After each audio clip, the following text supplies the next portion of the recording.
Hey you guys, it's Rachel here with Senza Tempo Cane Corso. So, I have some bad news. I have a puppy here that may not make it. In fact, I'm betting that it's not going to make it.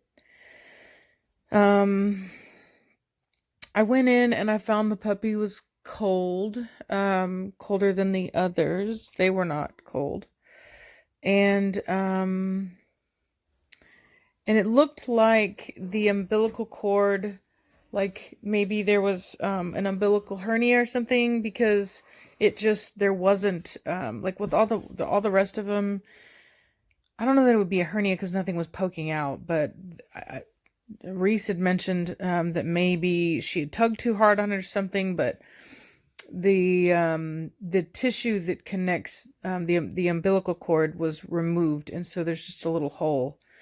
And I noticed that there was some fluid leaking out.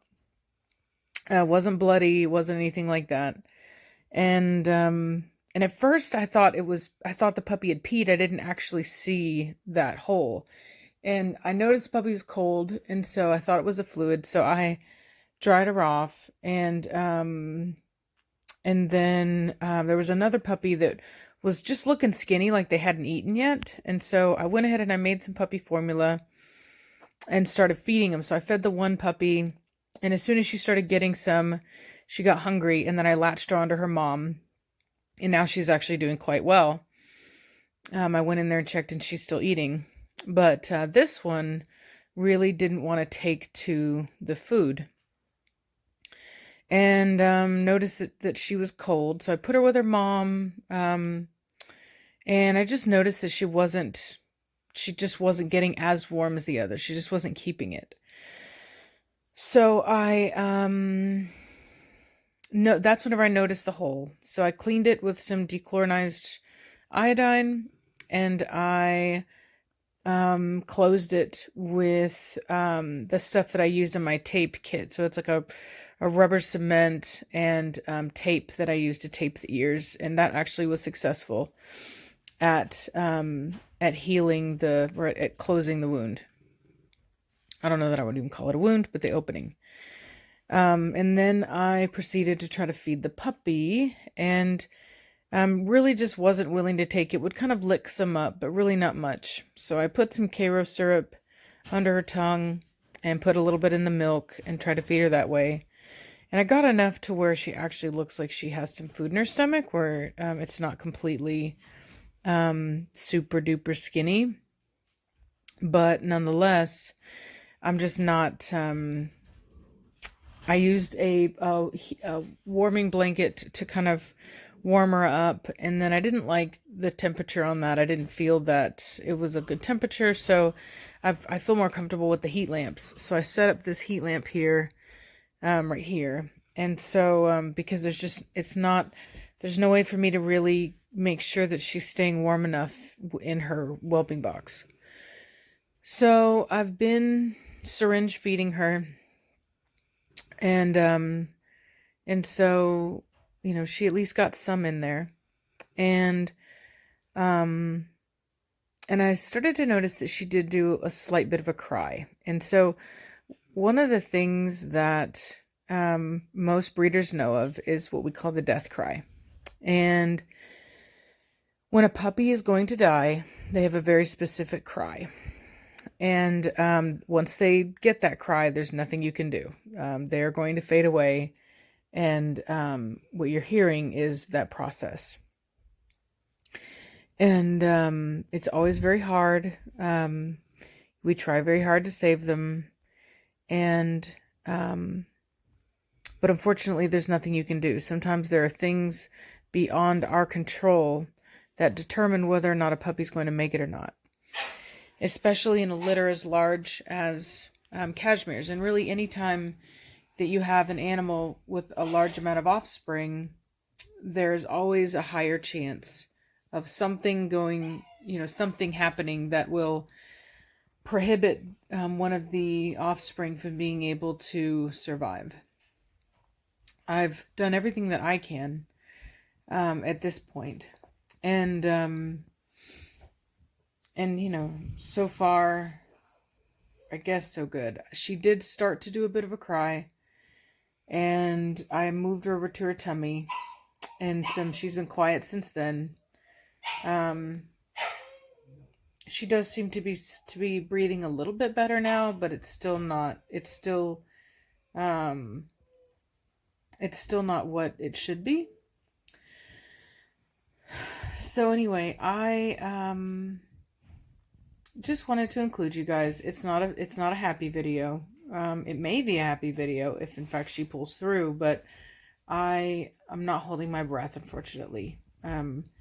As you guys know, I told you guys, out of every litter that Cashmere's ever had, she's lost a puppy. And the one time that she did have all puppies that were born alive, she had one that faded out like this. And it was a little tiny blue puppy. By the time that I found her the first time, she was already doing the death cry. This time I found the puppy before that, and I'm hoping that maybe that what I did will save her. But like I said, she did start to do a bit of a cry, and I don't know, it wasn't, there's a very specific cry, and she did not do that, but it was, for a puppy as weak as her that could hardly eat, voicing the cry that she did is troublesome. It's like they lose every little bit of the energy that they have left. And it's very sad. And I struggle with really knowing what to do in these moments, because right now I feel comfortable where she's at, because it's not for certain what's going to happen. But when they do start to do that, a part of me wants to, I imagine, like, if I was that puppy, if I knew I was going to die, where would I want to be? Would I want to be alone, away from my family, away from my mother? Or would I want to be with my mother? And then the other part of me thinks, well, what good does that do Cashmere, and the rest of the puppies, to put her there only for Cashmere to not be able to do anything about it? And then the inevitable happens, and then I have to take that puppy away from her. Which is never easy to do. They always notice. She didn't notice this because we let her out to go to the bathroom, and I took the puppy then, so she has no idea that I even have this puppy. So, it's a weird one. You know what I mean? I always want to try to do what's right. It's hard to watch. There is a bit of suffering on both of our ends. You know what I mean? I know that there may be some people that will put the puppy out of its misery, but I can't do that. And then I have to sit and kind of watch it, and I'm emotionally attached, obviously. And so it's just one of those things that you really can't do anything about. And it just hurts. It's one of those things in life where you can't do anything to change it. It's not your fault, but you suffer nonetheless. And you just have to deal with that suffering. And you try to focus on the positive. You know what I mean? I try to look at the bright side. In that this puppy's suffering will be over. And the reality is that it's very hard for a female to nurse this many puppies. So, I try to think of things like that to make it a little bit easier, but inevitably it's not. And I never do forget. Just like I didn't forget the other little puppy. And I always end up crying and asking God to take the puppy in, and it's a hard deal. And I sit and I think about, like, how I'm unable to change it. You know what I mean? How even my greatest efforts can do nothing. And I always wonder, could I have done something different? What if I had done this? What if I had done that? But the reality is, I really caught this puppy very early, before there were any real signs of anything going on. And I think that if this puppy is going to make it, then it will be because of that. But a part of me in my heart knows that the likelihood of that may not necessarily be rational.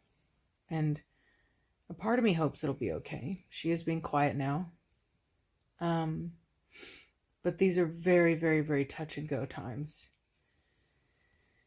And I guess me being me and wanting you guys to see the reality of what I do and my job, I thought that I would share this with you, even though it's not happy. It is a learning experience. For those of us that do this, it is inevitable that you will be faced with this situation. And maybe you're able to save yours, and maybe you're not. And I just want you to know, if you ever have gone through this before, that it is not your fault, and that you do the best you can, and you let it be, and you let it go, and you just keep doing the best that you can do for the rest of them and for every litter that you have, and you never stop giving 100% of yourself every time it happens.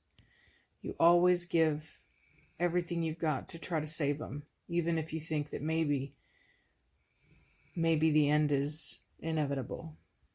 And that's the sacrifice that you have to give for these pups and for this job, is you give everything you've got, and at the end you let the chips fall, and you hurt and you suffer, and then you get over it and you move on. And that's really all you can do. So I hope that you guys have a good day. I'm sorry that it isn't necessarily the happiest of videos, but it is the reality. And I guess I just wanted to share that with you guys. Hopefully she'll come through. I pray to God she does, because I've went through this enough with cashmere litters to where it's like a battle that I haven't been able to win yet, and I'm trying desperately to win.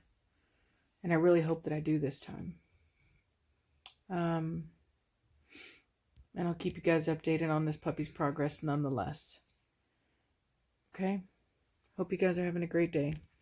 And I will talk at you later.